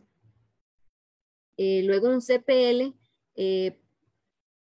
abajo de 20 va a ser bueno, pero sigue siendo, digamos, es muy bueno, por lo que es sospechoso.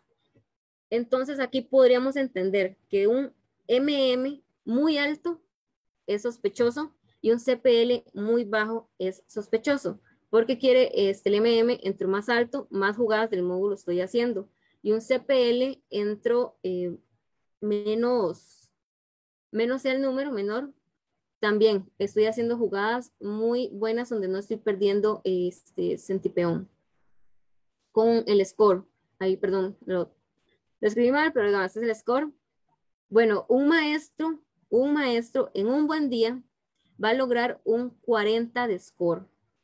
Entonces, si yo tengo un maestro, ahí tengo en cuenta que él va a tener un 40. Un jugador de 2000 de elo en un buen día va a tener un 20 de score, ¿verdad? Un jugador de 2000 en un buen día. Y un jugador normal, jugador de segunda división, va a tener un score de 10 en un buen día. Y aquí entonces ya podríamos llegar y decir que hay que prestar atención a todos los casos que den por encima de 0 en el score.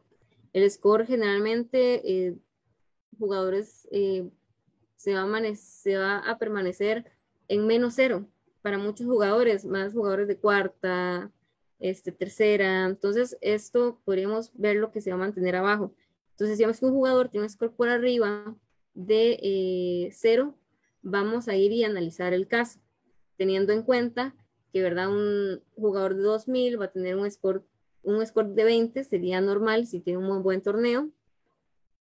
y igual que el caso del maestro y un jugador ahí normal. Entonces vamos a tener en cuenta siempre el elo del jugador a la hora de verificar y hacer el análisis de los datos de la plataforma. Y entre menos sea el ritmo de juegos, será menos lo que marque el score, ¿verdad? Es muy diferente si yo tengo 1 hora y 30 para jugar, a si tengo 3 minutos para jugar. Acá mis jugadas van a ser menos precisas, entonces el score va a ser menor.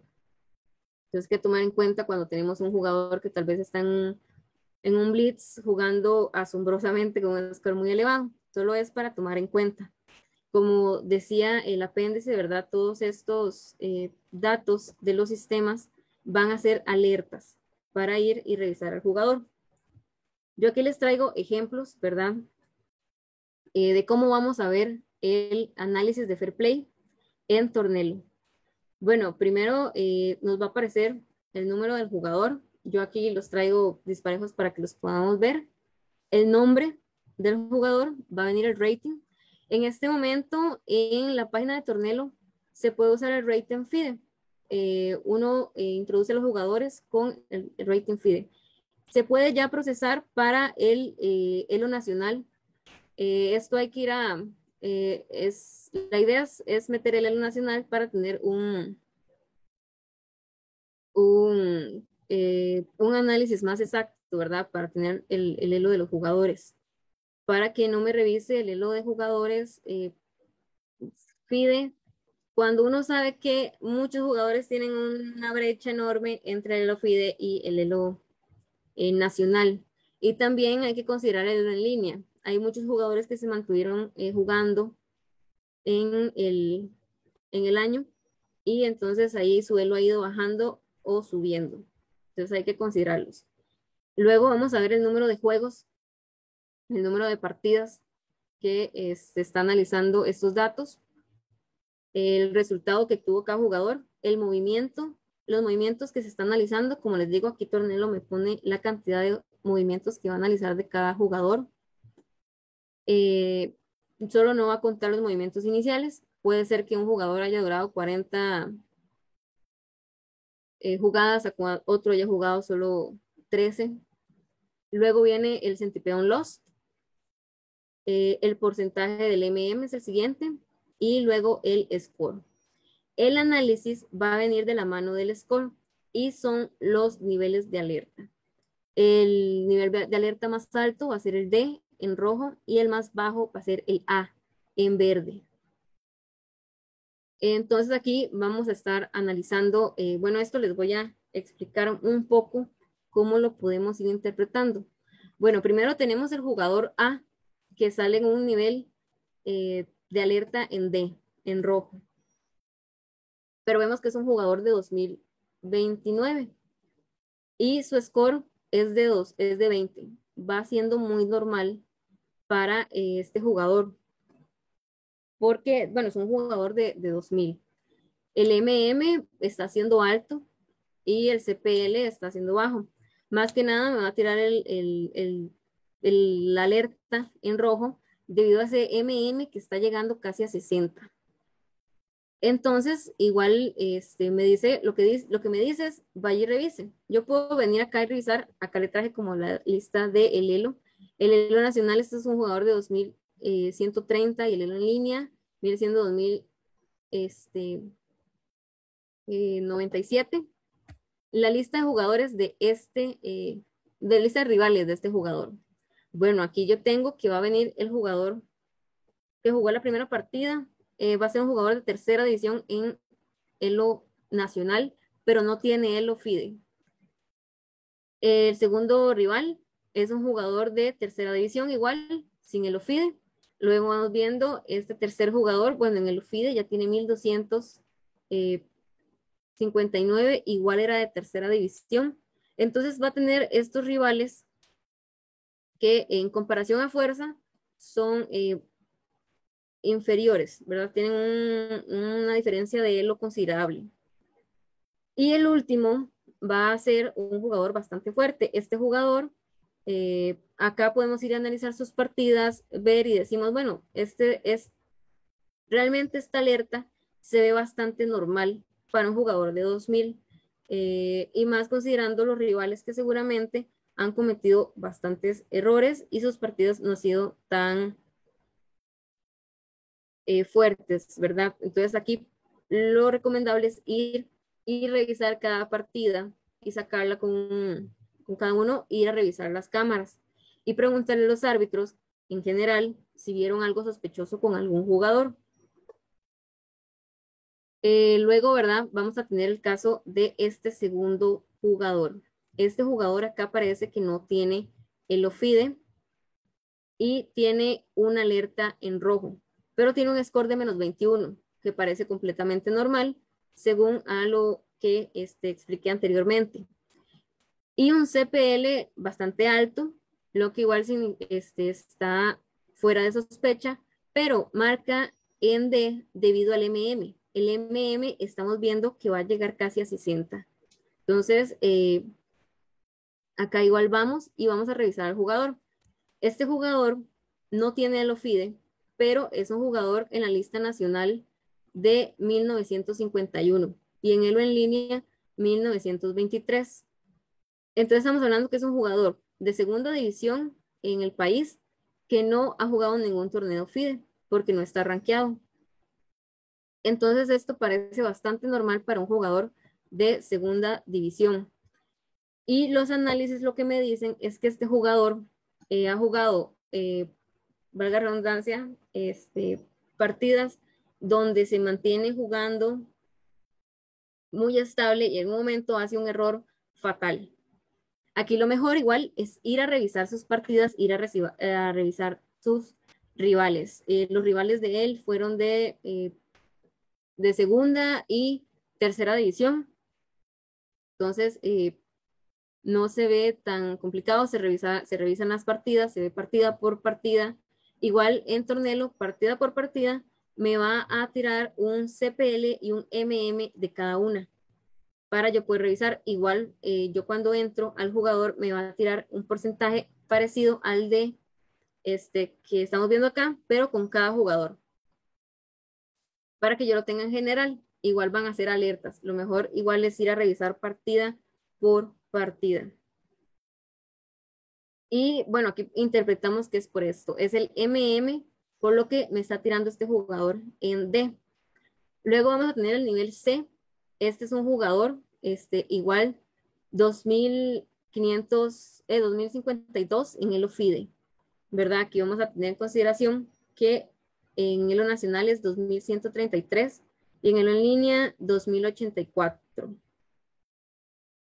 Entonces aquí sabemos que es un jugador de 2000, 2100. Nos tira un score bastante normal para ser un jugador de 2000, en donde un buen día de un jugador de 2000 son 20. Es el score bastante bien. Y el MM está alto, pero parece razonable para el nivel del jugador, igual que el CPL. Igual aquí podríamos ir a revisar las partidas. Tenemos una alerta casi en rojo. Y luego tenemos el nivel B, ya es un nivel mucho más abajo. Acá vamos a tener que es un jugador que tampoco está rankeado en FIDE. Este jugador tiene 1800 en Elo Nacional y 1833 en Elo en línea. Entonces es un jugador que ha participado en bastantes torneos en línea. Aquí vemos casi todos estos han participado en línea porque tienen un nivel distinto al de Elo Nacional, que no venimos jugando de forma presencial ya desde hace bastante tiempo. Entonces este Elo sigue estacionado. Bueno, este jugador tiene un CPL de 61, es fuera de sospecha, un MM de 46, realmente tampoco es sospechoso y es un jugador de segunda división y un score de -15, fuera de sospechas. Y luego por último tenemos a este jugador que tiene 1481 en el OFIDE. En Elo Nacional tiene 1444 y en Elo en línea 1582. Es un jugador que realmente ha jugado bastante en línea y ha subido su Elo considerablemente. Este jugador se encuentra en el nivel más bajo, en A, fuera de ninguna sospecha. Tiene un CPL de 70, un MM de 44 y un score de menos 26. Entonces, acá no tenemos nada de ninguna sospecha por parte de este jugador.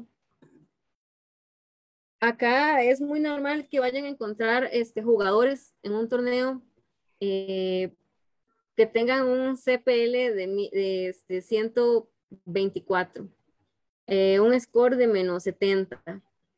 Jugadores que no tienen para nada sospechas de parte de lo que sería Tornelo, ¿verdad? Esos son análisis de la plataforma, que son siempre alertas para que vayamos a revisar. Igual podríamos tener alertas en el sentido contrario, que sea un árbitro que nos diga, mira, este jugador a cada rato parece que alguien le está entrando, alguien le está susurrando algo, o cosas así por el estilo. Entonces hacemos un análisis al revés de las grabaciones o de la llamada hacia las partidas. Pero entonces esto sería como el análisis de datos que nos va a dar Tornelo y que vamos a tener en consideración a la hora de hacer revisiones y tener bajo sospechas a jugadores. Podríamos tenerlos acá y en la siguiente ronda hacer un chequeo del jugador mucho más amplio. Cuando vayamos a hacer un chequeo, ¿verdad? Lo mejor es evitar que el jugador sospeche de algo, ¿verdad? Entonces, si vamos a hacer una revisión de entorno, le decimos solo al árbitro que vaya a hacerla, solo se le avisa a ese árbitro para que no vayan, entre menos información se divulgue, mejor. Y no lo hacemos media hora antes, donde el jugador tal vez apaga, esconde lo que tenía que esconder y ya. No, sino hacerla de manera sorpresa para que si fuera el caso que el jugador está haciendo algo incorrecto, entonces lo podamos ver o podamos ver más pistas. No sé si tienen alguna duda con respecto a los datos. Sí, en relación al CPL que estás mostrando en la tabla, ¿es acumulado o es promedio? Es un promedio, bueno, ajá, es un promedio de la pérdida centipedón de las partidas. Porque aquí me va a analizar 4 juegos, digamos, en este caso me va a analizar 4 partidas y 134 movimientos. Ajá. Igual lo podemos encontrar el CPL de cada partida en particular. Vamos a encontrar cuánto fue lo que jugó el jugador y de ambos directamente. Hay veces que van a encontrar que un jugador tuvo un CPL de 40. Entonces él lo tuvo relativamente bajo, pero el rival tiene un CPL de 80. Entonces revisamos toda la partida a ver si hubo un error crucial, como si alguien regaló una dama, porque entonces acá esto va a ser la partida muchísimo más fácil. Entonces siempre es mejor revisarlas. ¿Alguna otra consulta?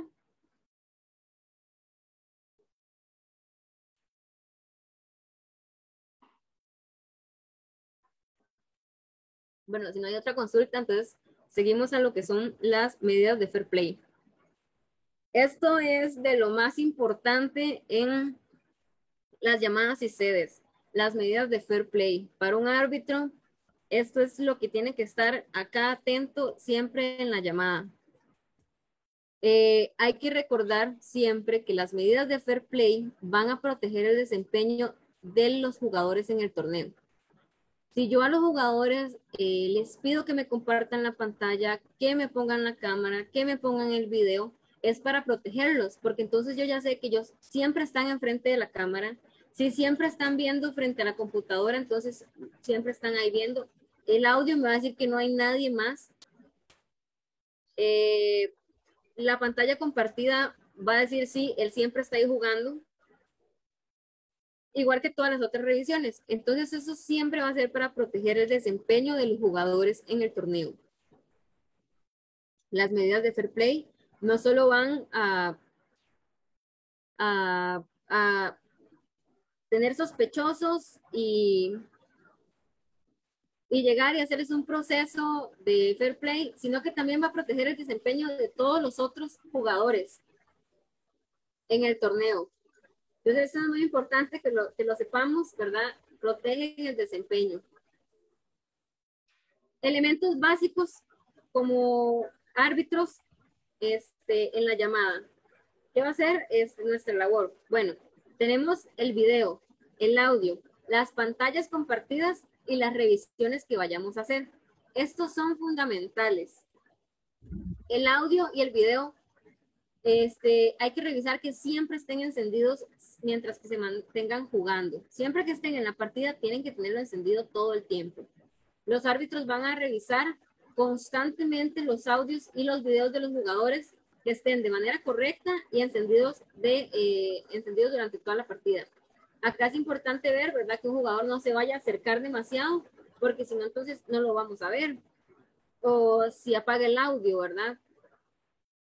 Con respecto al video, se debe de seguir la mirada del jugador y detectar comportamientos sospechosos. El árbitro en la llamada es fundamental de que esté notando estas cosas en el caso de que haya alguien que esté sospechoso y entonces digamos, no, hay que hacer una revisión de entorno.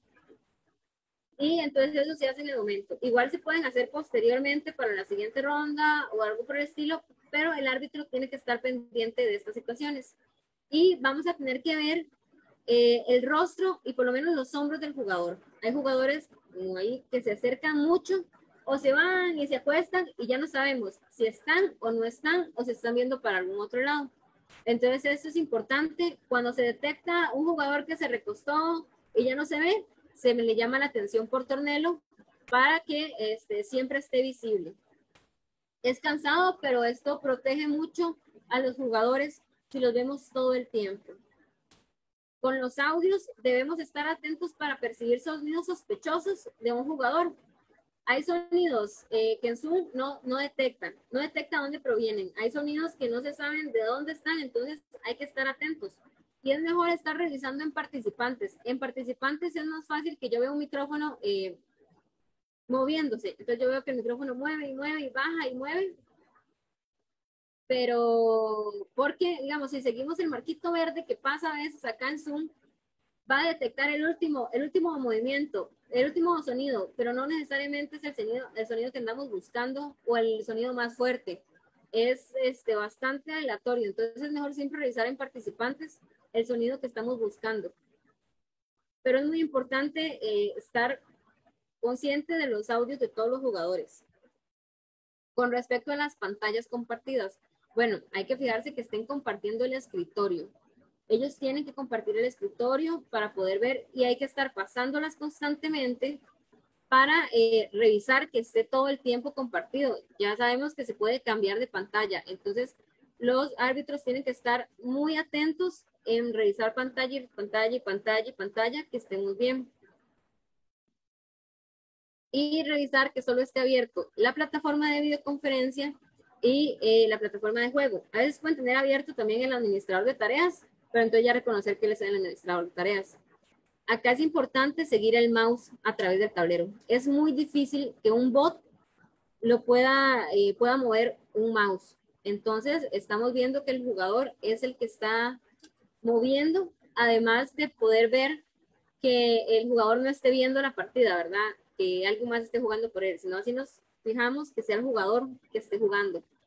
Y que la barra de tareas sea visible en todo momento. Ahí nos vamos a dar cuenta que el jugador, si tiene algo más abierto o si no tiene algo más abierto. Entonces es importante seguir el movimiento del mouse, corroborar que sea la partida del jugador y que sea visible la barra de tareas. Esto es fundamental estarlo viendo en las pantallas.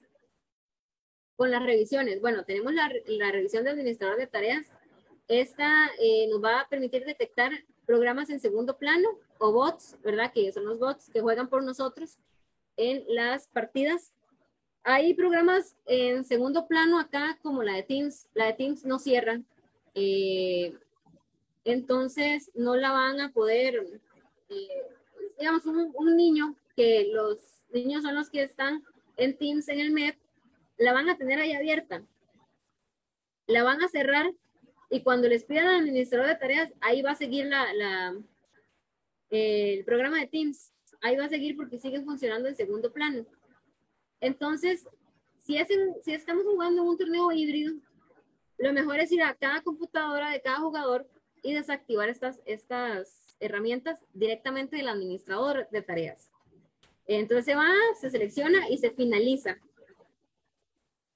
Y así nos vamos a estar dando cuenta si les pedimos a los jugadores si tienen alguna otra programa en segundo plano. Generalmente se lo pedimos y les pedimos cierren eso de una vez y ya está. En la Mac se llama el monitor de actividades. Ahí lo pueden encontrar con comandos y si no, siempre va a estar en el Finder. Hay que saber que el Finder en una Mac realmente nunca se va a cerrar. Entonces, ese siempre va a permanecer abierto. El Finder es el administrador en general de la Mac. Entonces, tengan esto en cuenta cuando pidan a alguien y entonces te van a decir, cierre ese programa, pero es el Finder y no se cierra. Ese es el que tiene la media carita. Luego va a estar la revisión de entorno. Es que, bueno, si contamos con una segunda cámara, como les dije antes, va a ser mucho más fácil. De hecho, entre más cámaras es mucho mejor, pero es muy difícil en ciertos torneos y en ciertas situaciones. Entonces, esta revisión de entorno nos va a permitir, nos va a dar la opción de poder observar todo el alrededor del jugador. Vamos a querer ver si tenemos un comportamiento sospechoso, revisar ese sector, revisar todo lo que se pueda del escritorio, que es lo que tienen más cerca, y si hay algo detrás. Acá entonces es importante que todo esto se complemente y que nos comuniquemos entre todos los árbitros, de una llamada o con entre todos en general, la verdad. Para los torneos híbridos van a haber 3 elementos que son esenciales para la supervisión. Acá el rol de un árbitro en una sede va a ser muy similar al de un anti-cheating en un torneo presencial. Bueno, primero vamos a tener las cámaras panorámicas. Estas deberán ser suficientes para cubrir la mayoría del espacio de la sala. Estas por lo general van a estar en una llamada de Zoom con un árbitro en línea. Entonces, pues lo mejor es entre más cámaras yo tengo, mejor. Si tengo pocas cámaras, entonces tratar de cubrirlos a todos para que quede también un registro. Recordemos que todas las grabaciones son importantes para el análisis de fair play. Entonces van a quedar estas cámaras ahí panorámicas, cubrir la mayoría de espacio que se pueda. Si se puede cubrir el pasillo por el baño sería lo mejor, pero entonces estas cámaras van a cubrir la mayoría de espacio para ver a todos los jugadores. Luego está la videoconferencia. Bueno, si el torneo permite dispositivos móviles, pues no todos los jugadores van a estar en videoconferencias, ¿verdad? Sistemas de videoconferencias. Pero si todos tienen una computadora, deben de ingresar a al sistema de videoconferencia, dígase Zoom o cualquier otro sistema que se esté usando. En el híbrido, ¿verdad? Va a estar la cámara que va a cubrir todo y cada jugador debe ingresar a una llamada compartiendo pantalla con la cámara encendida y el audio encendido. Acá con los audios es muy importante, bueno, recomendar a los jugadores que se silencien, que le apaguen el audio a la computadora, más en sedes híbridas donde todos van a estar escuchando lo mismo, o bien en línea con supervisión para que no los distraigan durante las rondas. Entonces, bien pueden ir y bajar el volumen a la computadora y no escuchan nada, o ir directamente a Zoom y bajarle el volumen a Zoom. Entonces, ahí van al mezclador de sonido y le bajan el volumen a Zoom y pueden escuchar torneos sin ningún problema. Entonces, bueno, eso sería con el sistema de videoconferencia. Luego tenemos la supervisión, que es la supervisión de los árbitros locales. Esta debe ser constante y deben estar atentos a las acciones de los jugadores. Se deben realizar rondas a los jugadores y chequeos en los baños. Es decir, que yo como árbitro local tengo que ir revisando que los jugadores estén bien. Si están usando tableros tradicionales, revisar que sean la misma posición del tablero virtual a la del tablero tradicional, que coincidan, que no estén haciendo jugadas de más. Es como si yo fuera un profesor en un examen, y entonces ando buscando a ver quién tiene cosas por debajo, libros, cuadernos, muchos llevan sus bultos, entonces ellos se quedan con sus pertenencias y no hay un lugar donde guardarlas. Entonces, que esté cerrado, que esté debajo de la mesa, que esté lo más apartado de ellos posible. Aquí, ¿verdad? Es importante que sigamos también los lineamientos de lo que es del Ministerio de Salud, ¿verdad? Tener alejados, ¿verdad? Estar alejados de los jugadores, no vamos a estar así encima, pero que podamos ver que los jugadores estén bien. Y para torneos donde se permitan dispositivos móviles, pues aquí entonces nosotros vamos a tener un rol más activo en lo que vamos a estar chequeando que el jugador solo esté en torneo y no vaya a cambiar alguna aplicación como la aplicación de Analyze This y todas estas que me van a decir jugadas. Entonces, esto es lo que tenemos que andar chequeando. Lo mejor es ir y decirle a los jugadores, desinstalen tal aplicación y luego la vuelve a instalar. Y que quite todas las notificaciones que vayan a llegar.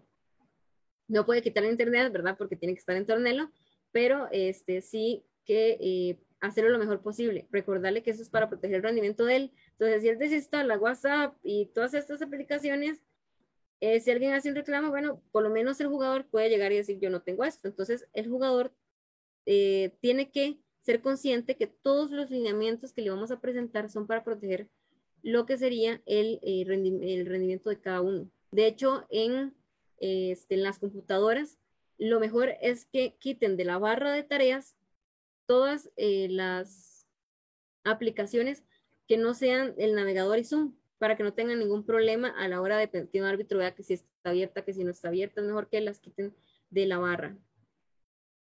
Y acá, bueno, en las sedes, los árbitros deben ir a chequear los baños. Acá se pueden, ¿verdad?, ya ir más a los baños, claro, igual con permiso del árbitro, pero entonces hay que ir a chequearlos. Ya nosotros podemos ir a chequear los baños, ver que no haya nada, evitar que haya una aglomeración de gente. Igual también por los requisitos de salud, ¿verdad? No pueden haber tantas personas en un baño. Entonces ahí es tener cuidado con eso y chequearlos.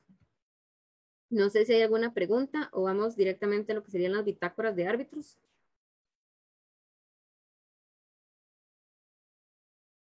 Carlos. Sí, muchas gracias. Es con respecto al manejo que debemos dar con los entrenadores. ¿Qué función van a cumplir ellos? O sea, ellos pueden ver las partidas de todos sus jugadores desde torneo, no necesitan estar en la sala, más que todo en torneo híbrido, ¿verdad? Entonces, ellos van a ser claros que no tienen que estar ahí. Si la relación de manejo de sala va a ser directamente con quién, con un encargado del comité de deportes, o bueno, esa parte más que todo, ¿cómo sería? ¿Quién maneja? ¿Cómo se hace esa parte? Y si ya los entrenadores saben que no deben estar ahí dentro de la sala, toda esa parte de manejo, para evitar, más que todo son chicos chiquitillos que van a estar pendientes del entrenador. Entonces, si el entrenador está ahí dentro, va a ser una tentación para ellos estarlo volviendo a ver o estar, no sé, preguntándole algo. Entonces, yo considero que lo lógico es que el entrenador no esté en la sala donde se va a jugar el torneo híbrido, pero para ver si ya ellos lo tienen claro. Bueno, Carolina, tal vez que... Sí, bueno, de hecho, ayer también lo indicamos y no recuerdo si se dijo en el congresillo, pero sí lo indicamos ayer que en el área de juego solo van a estar árbitros y jugadores, no van a estar los capitanes o entrenadores. De hecho, es parte de las regulaciones, que en el área de juego solo estén árbitros y jugadores, nada más. Y el manejo, cuando uno llega ahí, ¿con quién lo hace? Eso es lo mismo que le dicen después, pero ¿va a ser con el entrenador, con algún encargado del comité o ¿El manejo de qué? bien? Por ejemplo, el manejo de la sala, la disposición, el orden. Eso Todo. es el comité de deportes, bueno, el comité o, digamos, normalmente uno dice que el organizador es el comité de deportes, pero el que el que se va a hacer cargo de eso va a ser, digamos, el entrenador o el equipo de trabajo en ese caso, porque son los que saben sobre ajedrez. Igual, digamos, lo que se va a pedir es que la ACL le tomen una foto y le envíen para estar chequeando. Pero sí, digamos, la parte de administrativa y organizativa es el comité. Sí, por ejemplo, que no queden jugadores uno frente a otro, Ujú. y la organización propia de la sala, en sí, el Sí, espacio, por ejemplo, que no los pongan muy apretados. Si van a jugar en una sala de cómputo, igual que cumpla con las condiciones del protocolo, que es por que cierto, sí, de todas formas tienen que estar con el protocolo del ICODER. sí, pero el protocolo que vi es el de presencial, no de híbrido, se toma exactamente igual. Sí, se toma igual. Y ya se ampliaron lo de los 10 jugadores. Sí, ya Sí, no está en el nuevo. ok, listo. ¿Cuántos ahora? Disculpe, perdón, eh, ¿cuántos pueden estar en una sola sala? No, en realidad no hay un límite máximo siempre y cuando se cumplan el protocolo, por ejemplo, el aforo, el de la foro. distanciamiento, etcétera. Si, por ejemplo, si es una sala pequeña, si hay digamos, un distanciamiento de 2 metros, 1,5 metros, me parece. Metro 80 es. Ajá, entonces tiene que mantener ese distanciamiento. Ok. Entonces, depende, si es una sala pequeña no va a poder estar mucha gente. Sí, sí, sí, de acuerdo a la distancia. ¿De Depende de qué acuerdo? tan grande sea la sala, así será el aforo. Exactamente. En ese caso también para Fair Play de todos los demás, si la sala, digamos una sala grande, pero tiene ventanas y en las cuales por afuera, al otro lado de las ventanas pueden estar los espectadores, padres de familia, y entrenadores, entonces yo diría que hay que tapar esas ventanas, ¿verdad? Ujú. Recordemos que el árbitro coordina con el organizador, digamos, como en todos los torneos. Cuando yo soy árbitro principal de un evento, tengo que coordinar con el organizador aspectos técnicos. Entonces, el árbitro principal de cada sede también va a tener que hacer una visita al lugar y verificar ese tipo de situaciones. Por eso es que se están exponiendo acá, para que el árbitro principal chequee que se cumplan con todos esos requisitos y coordine con el organizador. Sí, de hecho, es importante calcular esto de las ventanas. En el torneo continental, que yo estuve como árbitro principal local, esto era algo que teníamos que contemplar, ¿verdad? La iluminación. Si los poníamos en contra de la ventana, que la ventana estuviera atrás, no se iban a ver en la llamada de Zoom, sí, están en la llamada de Zoom, ¿verdad? Y si los poníamos enfrente, se podían pasar personas o cosas por el estilo, se podía prestar para otro tipo de situación. Entonces son temas a considerar. Lo mejor es acomodarlos a ellos en un formato de escuela, ¿verdad? En donde todos están viendo para un solo lado y que el árbitro esté detrás. Esto es lo mejor, ¿verdad? Porque así entonces el árbitro va a poder verlos, va a poder ver sus computadoras, va a poder ver todas estas cosas y cuando haga su ronda los va a ver desde el otro lado y que ellos no se estén viendo frente a frente. Entonces, esto, pues, lo mejor es eso, seguir el formato de escuela. Acá. Perdón, me Este, tenía con el micrófono apagado. Sí ha habido sedas donde los ponen en formato de U. Por ejemplo, creo que hemos visto el video de Colombia, es en formato de U. Los de Cuba estaban todos en una mesa grande, por ejemplo. Ahí lo ideal, como dice José, es que esté en formato de escuela. Habría que ver cómo son las instalaciones. Igual se supone que ahí está el árbitro, por eso está el árbitro supervisando. Y también está el árbitro en línea, que uno también supervisa si los jugadores están hablando entre sí, por ejemplo. Pero lo ideal es el formato de escuela y que estén todos viendo a la misma dirección. Sí, Ujú. todas esas cosas también hay que tener un poco de malicia, porque si es la sala, por ejemplo, de donde está el club de ajedrez del comité, y entonces van a ver pósters en las paredes con las aperturas y cosas de ese tipo, pues hay que fijarse en esos detalles. Entonces, eso sí es bueno llegar antes, ojalá así como decían, hacer una visita antes del evento para poder ponerse de acuerdo y pensar, hacer de abogado del diablo, digamos, y poder ver esos detalles que tal vez se puedan escapar y que no sean problema el día del evento. Sí, eso es muy importante si se usa ese tipo de lugares. Llegar y guardar todas estas cosas. Es importante tener un lugar, ojalá una cajita que se pueda cerrar o algo así, donde los jugadores puedan llegar y dar sus dispositivos móviles en el caso que no los vayan a utilizar.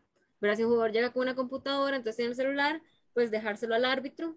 Ahí, todo lo que no se vayan a utilizar, ¿verdad? Tenerlos en un espacio como, o sea, sí, sí, de verdad, si vamos a un lugar donde sea un lugar de ajedrez o hay un montón de libros, tener eso de guardarlos para que no puedan haber malas interpretaciones o usarlos de manera incorrecta. Ahí, ahí eso pues es ahí lo mejor.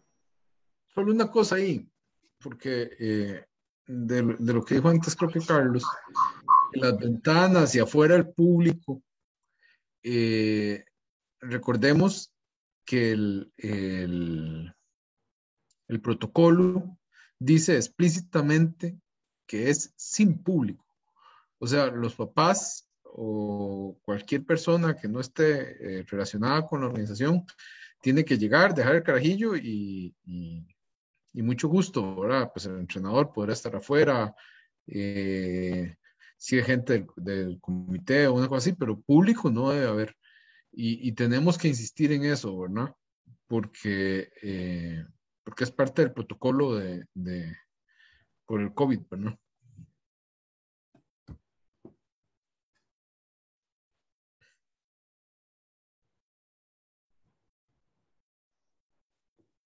Este, no sé si hay alguna otra duda, comentario con respecto a eso. Ok, entonces, bueno, si no hay, hagamos acá un pequeño receso y terminamos con lo que serían las bitácoras que tienen que llevar los árbitros y, bueno, la importancia de las bitácoras, tanto del torneo en línea como, como híbrido. Son las 3:20, entonces a las 3:40.